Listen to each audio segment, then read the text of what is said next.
একটা প্রাণীর মধ্যে যে কৃতজ্ঞতা আছে মানুষের মধ্যে নাই। একটা কুকুর হলো সবচেয়ে নিকৃষ্ট প্রাণী, কিন্তু কুকুরটারে 2 দিন খাবার দেন, আপনি 2 দিন খাবার দেন, আপনার পিছু ছাড়বে না। 1 মাস পরেও যদি আপনি কুকুরটার কাছে আসেন, কুকুর আপনারে দেখলেই বুঝতে পারবে আপনি তারা খাওয়াইছেন। কিন্তু মানুষরে মানুষ খাওয়াইতে খাওয়াইতে পেট ভরাইয়া দেয়। মানুষরে এত কিছু করার পরও মানুষ সেটা মনে রাখে না, মানুষ কৃতজ্ঞতা প্রকাশ করে না। আল্লাহ বলেন, বান্দা শুন, একটা মাছ যেইভাবে পানির নিচে ডুবন্ত থাকে, আমি আল্লাহ কিন্তু মানুষগুলারে এইভাবে পানির নিচে ডুবায় আর যেইভাবে মাছ রাখি, তোদেরকে নিয়ামত দিয়া ডুবায় রাখছি। নিয়ামতের মধ্যে আমরা ডুবন্ত, মাছ যেইভাবে পানির নিচে ডুবন্ত, বান্দারে আমি তোর নিয়ামত দিয়ে এইভাবে ডুবায় রাখছি। বান্দা শোন, এতগুলা নিয়ামত আমি আল্লাহ তোরে দিলাম, কোন নিয়ামতের অস্বীকার করবি? পারবেন না।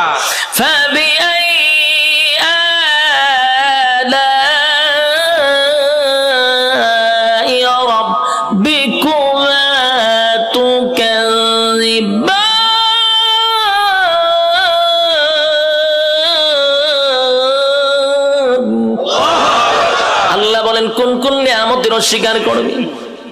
আমি আল্লাহ তোরে কি দেই নাই বল?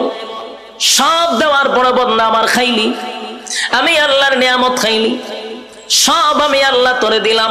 এরপর 24টা ঘন্টার ভিতরে বান্দা 1টা ঘন্টা আমি আল্লাহর ইবাদত করস না। যুবক ভাই, কথাগুলি কি দিলের কান লাগায় শুনতেছেন? দিলের কান লাগাইয়া কথাগুলি শুনেন। 24টা ঘন্টা আল্লাহ সময় দিছে। কত ঘন্টা? রাইতে দিনে 24 ঘন্টা। দিলের মধ্যে একটু প্রশ্ন করেন তো দেখি, 24টা ঘন্টার ভিতরে আল্লাহ তো দিল আমরা 24 ঘন্টা। যুবক, নিজেরে নিজে প্রশ্ন করো, 24টা ঘন্টার ভিতরে আমার মালিক রে তুমি কয় ঘন্টা দিছ? একজনের কথা হয় না, 1 ঘন্টাও মালিক রে দেয় না। আল্লাহ কয়, তুই ভাবছ আমি তোরা ছাইরা দিব? আমার নাম রহমান, দয়া মায়া বেশি। আল্লাহর দয়া মায়া বেশি। আমরা খালি ওয়াজ শুনছি, আল্লাহর দয়া মায়া বেশি। রহমান নামের গুণ হলো আল্লাহর দয়া মায়া বেশি। আল্লাহ যত বড়, আল্লাহর মায়া দয়া তত বড়। শুধু ওয়াজটা শুনছি, কিন্তু এরপরের ওয়াজ শুনছেন। আল্লাহ বলেন, আমি যত বড়, আমার আযাব আর গজব কিন্তু বান্দা অত বড়। আমি সবাইরে ছাড় দেই, কিন্তু ছাইরা দেই না। ফেরাউনরে আমি ছাড় দিছি, ফেরাউন্নারে আমি ক্ষমতা দিছি। ক্ষমতা দেওয়ার পরে নিজেরে নিজে খোদা দাবি করছে। ফেরাউন খোদা দাবি করছে, আল্লাহ তার এরপর ছাড় দিছে।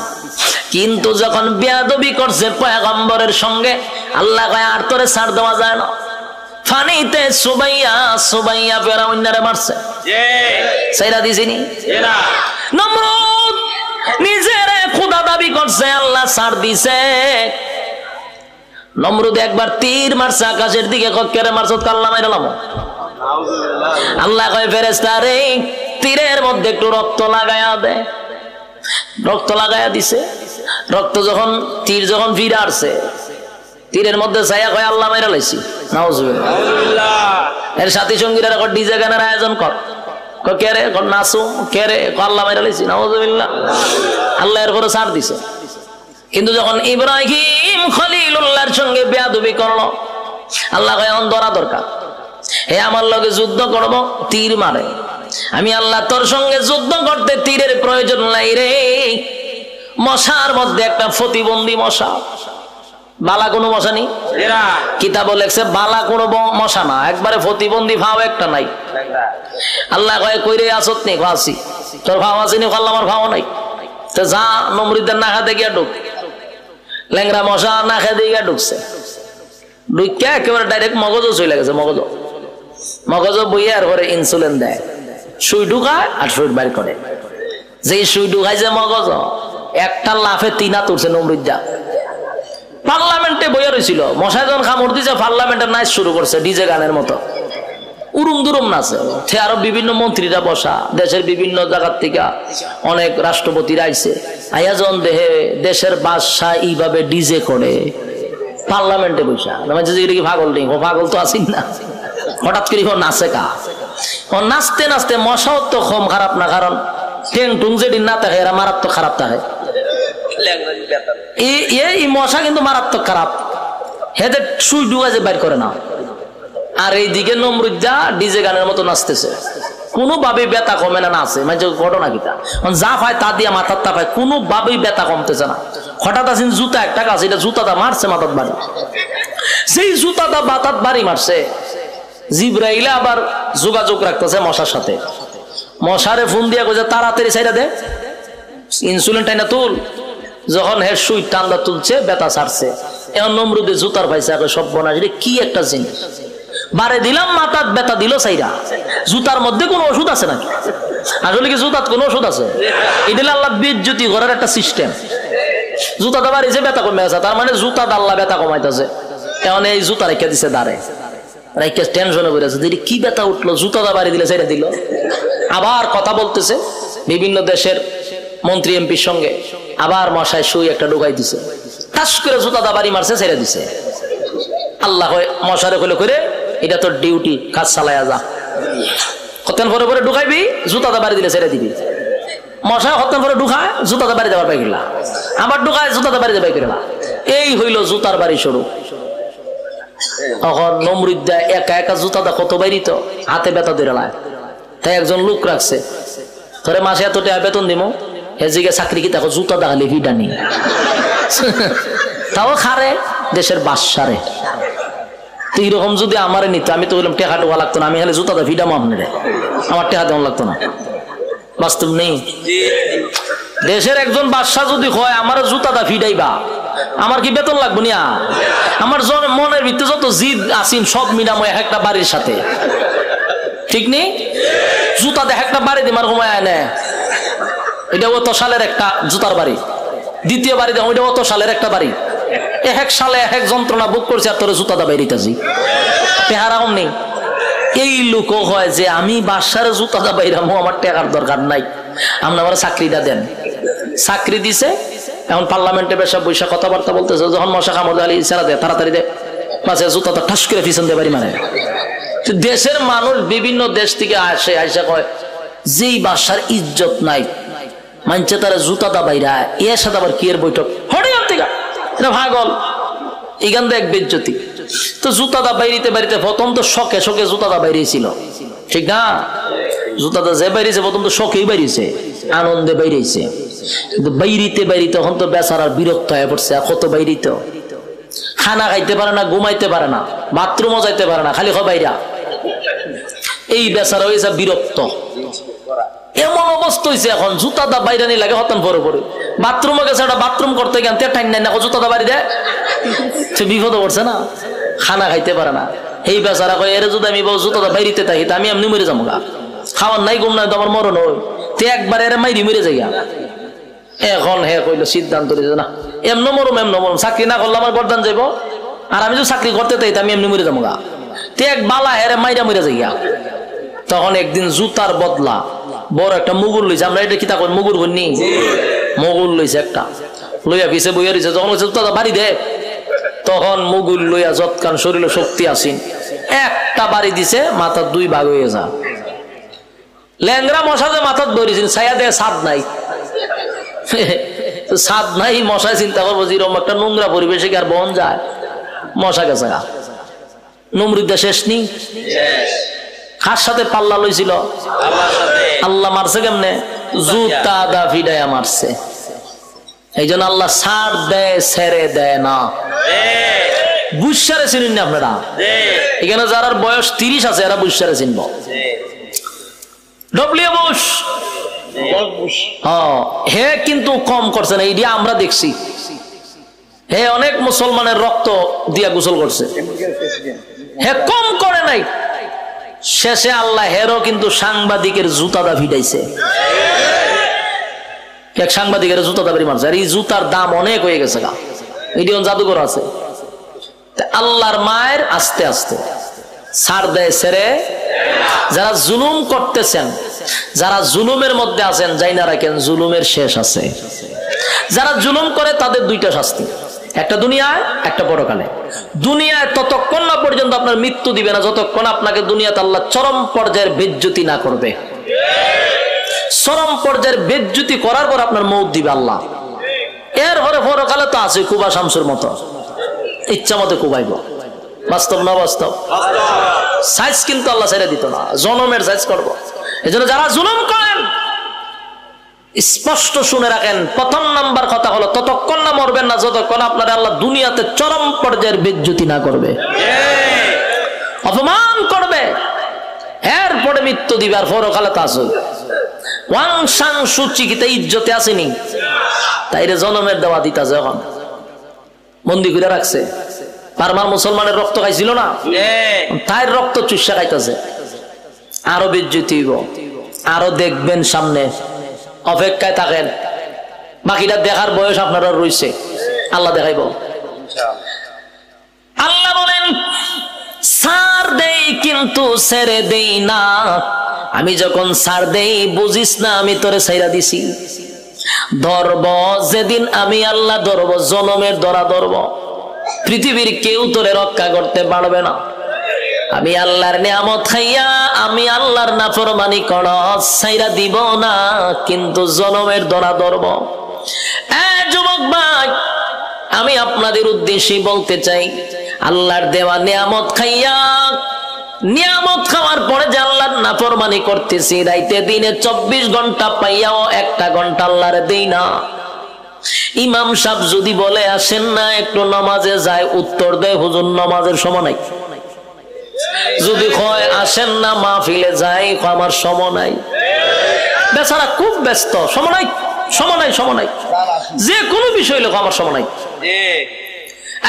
প্রশ্ন হলো তোমার সময় নাই, সময় নাই, কিন্তু যেই লোকটা বলছে নামাজের জন্য সময় নাই, ওয়াজ মাহফিলের জন্য সময় নাই, এই লোকটারই দেখবেন ব্যবসার জন্য সময় আছে, চাকরির জন্য সময় আছে, বন্ধুদের আড্ডায় সময় আছে, বিশ্বকাপ খেলা 90 মিনিট দাঁড়ায় দেখার সময় আছে, বিভিন্ন জায়গায় আড্ডায় কফি আড্ডায় সময় আছে, সব জায়গায় বেচারার সময় আছে।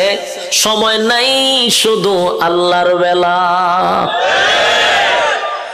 আল্লাহ বলেন সময় তো আমি দিছিলাম, সময় কাটা দিছে আল্লাহ। বলেন সময়ের মালিক আমি, আমি তোরে সময় দিলাম রে, আমার দেওয়া সময় পাইয়া আমারে দিলি না, মন গড়া সময় নষ্ট করলি। বান্দা আমি পাই পাই পাই পাই করে তোর কাছ থেকে হিসাব নিব, বান্দা হিসাব না দিয়া সামনে আগাইতে পারবি না। আপনারা কি তা মনে হয় আল্লাহ আমরা সেইটা দিব হিসাব না নিয়া? হিসাব নিব। আগেই বলছি অতগুলা নিয়ামত আল্লাহ আমরা দিছে, এমনে ছেড়ে দিত না, হিসাব না নিয়া। কথা কয় না? একটা এক্সাম্পল দিই সহজে বুঝতে পারবেন। আপনারা মনে করেন চরপেশন সবচেয়ে ভালো হোটেল, সেখানে মনে করেন একজন লোক ঢুকছে খানা খাওয়ার জন্য, একজন লোক ঢুকছে, ঢুইকা যারে অর্ডার দেয় তার নাম কি? মেসিয়ার। মেসিয়ার কইলো ভাই খানা নিয়ে আয়। কি আছে তো দেখবেন মেসিয়ারের একটা অভ্যাস হইলো একটা নাই 50টা নাম কইব। গুড়া মাছ আছে, বড় মাছ আছে, ওইল মাছ আছে, তারপরে আপনার গরু আছে, ছাগল আছে, কতটা হয় না? আমি অনেক সময় কিচ্ছু বুঝি না, চাই তাই একটা না হয়, তাই ভাই হাফিজি ভরা লাগতো না, তুই আস্তে আস্তে কর, একটা একটা করে কর। ওদিকে আমি খাইতাম নাম জায়গা এত নাম কয়, একটাও একটা না, লাস্ট হলে গুরুরা ইয়াদ আছে। তো এই লোক যখন এতগুলা নাম কইছে চিন্তা করলো, এতগুলা নাম কইছে কোনটা কম কয়, আচ্ছা সব লইয়া যা। মেসিয়ারে আনতেছে, টেবিল সাজাইছে, খাইতেছে। খানা দেখে মেসিয়ারে লক্ষণ বালা না, যে যিনি টেকা নে উনারে কি কন ম্যানেজার, কেশিয়ার তো ম্যানেজার, ম্যানেজারের কাছে গেছে মেসিয়ারে গিয়ে কয় স্যার ওই যে লোকটা খাইতেছে দেখছেন নি? দেখছি তো। কারণ আমার একটা অনুমতি দেন। কি অনুমতি? কয়ের ইচ্ছা মতো কত ফিটাইতাম। ম্যানেজারে জিগা কাস্টমারে খানা খাইতেছে তুই ফিটাইতে কা? কয়ের লক্ষণ বালা না, যেই পরিমাণ খাইতেছে হিসাব দিতে পারতো না। তাই একটু ফিডামো। ম্যানেজারে কয় কাস্টমারের কাজ কি? খাওয়ান। তোর কাজ কিতা? দেওন। আমার কাজ কিতা? হিসাব ল। তেহের খাওয়ানে খাইব, তোর দেওন তুই দে, তুই মারতে কা? মেসির কথা তো ঠিক, আমার তো দেওয়ান, আমি দিতে তাই। মেসিয়ারে দেয়, এ খায়। ম্যানেজারে কয় এ খাওয়া শেষ হইলে বলে আমার খাম। আমার কাজ কি? হিসাব নেওয়া। হিসাব না নিয়া, হিসাব না দিয়া বাড়ি তারবো, বাড়ি তারবো নি? যা পারে খাইতে তার, তুই বাধা দিস না। ঠিক তেমনি ভাবে আল্লাহ বলেন দুনিয়াতে মানুষ যেই পরিমাণ কাম, কু কাম, দিনের কাম, রাত্রের কাম, সব কাম আমরা করি না? আমরার সাথে কিন্তু ফেরেশতা থাকে, 24 ঘন্টা ফেরেশতা থাকে। আমরারই কাম কু কাম দিকে ফেরেশতারাও আল্লাহর কাছে কয় আল্লাহ একটু অনুমতি দেন, কিতা কয় এর একটা আসার মাইরা জাগাত মুতায়া লাই। আল্লাহ জিজ্ঞাসা ঘটনা কিতা? বলে যেই পরিমাণ করতেছে হিসাব দিতে পারতো না। আল্লাহও বলে তোর কাজ, এর কাজ আকাম কুকাম করন দেখুন, লিখতে রাখুন। আর এর কাম যত আকাম কুকাম করতে পারে, তোর কাজ কিন্তু ফিডন না। তোর কাজ দেখতে থাক, লিখতে থাক, যত কিছু আছে সবকিছুর হিসাব হইব আমার কাছে। বন্দা যা পারে করো, হিসাব না দিয়া সামনে আগাইবার কোনো সিস্টেম নাই। হাসরের মাঠে আল্লাহ হিসাব নিব পাই পাই কইরা, সাইডা দিবনি। রব্বে কারীম বলেন প্রথম নাম্বার কথা হলো ফাহাসিবতুম আন্নামা খালাকনাকুম আবাসাও ওয়া আন্নাকুম ইলাইনা লা তুরজাউন। রব্বে কারীম বলেন এই অনর্থক বানাই নাই, অকারণে বানাই নাই। দ্বিতীয় নম্বরে আল্লাহ বলেন ওয়ামা খালাকতুল জিন্না ওয়াল ইনসা ইল্লা লিয়াবুদুন। রব্বে কারীম বলেন 2 নাম্বার হলো তোরে বানাইছি ইবাদতের জন্য। 3 নাম্বার আল্লাহ বলেন বান্দা তোরে বানাইতে গিয়া ওয়ালাকাদ কাররামনা বানি আদম, সমগ্র সৃষ্টি জগতের মধ্যে শ্রেষ্ঠত্ব দিছি। 4টা কসম করে বলছি বাংলা তোর থেকে সুন্দর আমি আল্লাহ কাউরে বানাই নাই, তোর থেকে সম্মান আর মর্যাদা আমি কাউরে দেই নাই। এরপর আল্লাহ বলেন এত কিছু দেওয়ার পরেও যদি তুই আমি আল্লাহর গোলামি না করস, ওয়ালাকাদ জারানা লি জাহান্নামা কাসীরাম মিনাল জিন্নি ওয়াল ইনস, আমি আল্লাহ আগুন দিয়া তোরে জ্বালাবো আর পোড়াবো। এরপরে রব্বে কারীম বলেন বান্দা শুন, ভালো করে শুন, এত নিয়ামত দিয়া তোরে ছেড়ে দিব না। আমি আল্লাহ কিন্তু পাই পাই পাই করে হিসাব দেব। কুল্লু নাফসিন বিমা কাসাবাত রাহিনা, প্রত্যেকটা মানুষ তার কৃত কর্মের জন্য আল্লাহর সামনে জবাব দিতে হবে। হিসাব ছাড়া ছেড়ে দিব না। রব্বে কারীম বলে হিসাব নিব গো, হিসাব ছাড়া আমি আল্লাহ কাউকে ছেড়ে দিব না। এই যে দুনিয়াতে যা করি সব হিসাব হবে। আল্লাহ বলেন শুন বান্দা, যখন প্রত্যেকটা মানুষের হায়াত শেষ হয়ে যাবে, মালাকুল মউত আজরাইল সামনে হাজির হবে, তার একটা কিয়ামত হবে। কি হবে? কিয়ামত কিন্তু 2 প্রকার। একটা হলো যার যার কিয়ামত, আর একটা হলো সমষ্টিগত কিয়ামত। কথা বুঝতেছেন? সাউন্ড একটু উড়ান, একটু উড়ান। একটা হলো যার যার কিয়ামত, আর একটা হলো সমষ্টিগত কিয়ামত। আল্লাহ রাসূল বলেন যার যার কিয়ামত সম্পর্কে বলেন মাম্মা তা ফাকাত কামাত কিয়ামাতুহু, যে যখন মারা যায় তার কিয়ামত তখন শুরু হয়। আমি যদি স্টেজে এখন মারা যাই, আমার কিয়ামত এখান থেকে শুরু হবে। আরেকটা হলো সমষ্টিগত কিয়ামত, সেই কিয়ামতটা হলো কিয়ামতে কুবরা, এটা বড় কিয়ামত। সেটা বাঁশির মাধ্যমে হবে। ইসরাফিল আলাইহিস সালাতু ওয়াস সালাম যখন বাঁশি ফু দিবে, আল্লাহ বলেন এই গোটা পৃথিবীর যা কিছু তোমরা দেখো বিশ্ব পরিস্থিতির পরিসমাপ্তি আমি ঘটায়া দিব। এটা হইল সমষ্টিগত কিয়ামত। ইদা জুলজিলাতিল আরদু জিলজালাহা, জমিনের মধ্যে তখন জালজালা শুরু হবে, ভূমিকম্প শুরু হবে। যখন যে একটা ভূমিকম্প হইছে 13 সেকেন্ড, 13 সেকেন্ডের ভূমিকম্পে সব শেষ হয়ে গেল। আর ওইটা যে শুরু হইব ওইটা 13 সেকেন্ড না, 13 ঘন্টা না, এটা চলতেই থাকবে। পাহাড় গুলি তুলার মতো উঠতে থাকবে। বিল্ডিং তো দূরের কথা, পাহাড় উইরে উইরে চলবো। এই ভূমিকম্প থামবে না। কুল্লু মান আলাইহা ফান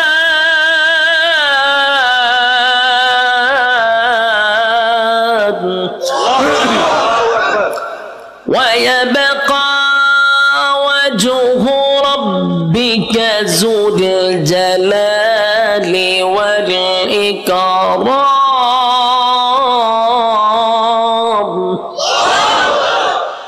সব শেষ করবো। এই অপারেটর কইও সাউন্ড বাড়ানোর দরকার, আমি একটি রিবাব আর ইকুটা তুলে দেন না, আমি চিল্লাইলে তো ইকু রাখবো, হালকা রিবাবের ভিতরে ইকুটা দেন। অত্যন্ত কিয়ামত শুরু করছিলেন মাইক মাহফিল, এখন হালকা একটু রিবাবটা ধরাই দেন আমার, যাতে প্রেসারটা গলাত না পড়ে। আল্লাহ বলেন কুল্লু মান আলাইহা ফান ওয়া ইয়াবকা ওয়াজহু রাব্বিকা যুল জালালি ওয়াল ইকরাম। চলবো। কুল্লু মান আলাইহা ফান, সব ধ্বংস হবে। ওয়া ইয়াবকা ওয়াজহু রাব্বিকা যুল জালালি ওয়াল ইকরাম, শুধু আল্লাহ ছাড়া সব ধ্বংস। আজরাইলও ধ্বংস, যে সিংহায় ফুক দিব সেও ধ্বংস হবে। মোট কথা কেউ থাকবে না। এটা হলো সমষ্টিগত কিয়ামত। আর প্রথম হলো যে যখন মারা যাবে তার কিয়ামত তখন থেকেই শুরু হবে। যুবক ভাইরা আমার, আল্লাহ বলেন প্রত্যেকটা মানুষের কিয়ামত আছে রে। যে যখন মারা যায় তার কিয়ামত শুরু হয়ে যায়। যেদিন মারা যাবেন আল্লাহ বলেন হিসাব নেওয়ার জন্য আল্লাহ পুনরায় আবার আমাদেরকে দাঁড় করাবে।